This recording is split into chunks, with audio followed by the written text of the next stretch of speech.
Hello student, biology का next topic central dogma के बारे में पढ़ेंगे हम कि एक क्रिक नाम के साइंटिस्ट थे। उन्होंने 1958 में बताया कि डीएनए में सूचना जो जाती है वो ट्रांसक्रिप्शन के द्वारा होती है।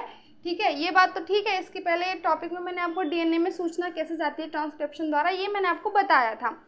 इसका मुख्य जो उद्देश्य है वो है आरएनए में ट्रांसलेशन द्वारा पॉलीपेप्टाइड को जो जाती है वो रिवर्स डोग्मा या सॉरी ये नेक्स्ट टॉपिक है। आरएनए में जो ट्रांसलेशन द्वारा पॉलीपेप्टाइड को जाती है इसे ही आणविक जीव विज्ञान का सेंट्रल डोग्मा कहते हैं। यानी कि डीएनए में सूचना ट्रांसक्रिप्शन द्वारा और आरएनए में ट्रांसलेशन द्वारा पॉलीपेप्टाइड को जाती है। ठीक है, इसे आणविक जीव विज्ञान का सेंट्रल डोग्मा कहते हैं। ये रही बात सेंट्रल डोग्मा की।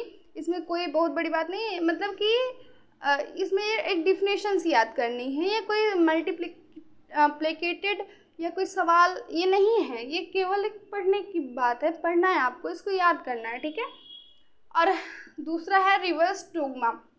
एस टेमिनेंट और डी बल्टीमोर ने बताया 1970 में इन्होंने प्रस्तुत किया कि कुछ विषाणुओं में जो आनुवंशिक पदार्थ होते हैं वो आरएनए होते हैं।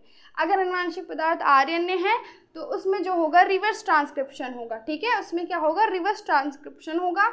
और इसी प्रकार रेट्रोवायरस, उन्होंने रिवर्स डोग्मा के संदर्भ में इस चीज़ को बताया है। इस प्रकार रेट्रोवायरस में सूचना का प्रवाह विपरीत दिशा में होता है, आरएनए से डीएनए फिर एमआरएनए एवं प्रोटीन में होता है। ठीक है, क्या याद करना है आपको, इस प्रकार रेट्रोवायरस में, मतलब आपने पहले देखा कि कोई विषाणु है उसमें जो आनुवंशिक पदार्थ आरएनए है तब उसमें रिवर्स ट्रांसक्रिप्शन होगा। फिर इसी प्रकार रेट्रोवायरस में सूचना का प्रभाव उल्टा होगा, यानी कि आरएनए से डीएनए में, उसके बाद एमआरएनए एवं प्रोटीन में होता है। यही है जिसे हम कहते हैं रिवर्स डोग्मा। ठीक है, याद कर लेना, ये टॉपिक आ सकता है। लोग भूल जाते हैं, अगर 2023 में नहीं आया, बच्चे उठा के पेपर देखेंगे, कहेंगे नहीं आया हटाओ, लेकिन आ भी सकता है। ठीक है, पढ़ लेना।